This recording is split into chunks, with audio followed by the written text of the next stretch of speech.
திருவள்ளுவர் யார் என்று கேட்டால் தமிழர்களின் ஒரே அடையாளம்.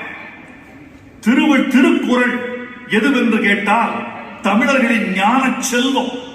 இந்த ஞான செல்வத்தையும் திருவள்ளுவர் என்ற அடையாளத்தையும் காலந்தோறும் காலந்தோறும் நாம் வளர்த்துக் கொண்டே இருக்கிற போதுதான் தமிழ் அடையாளம் நிலைபெற்று நிலைக்க முடியும் என்று நான் உறுதியாக நம்புகிறேன்.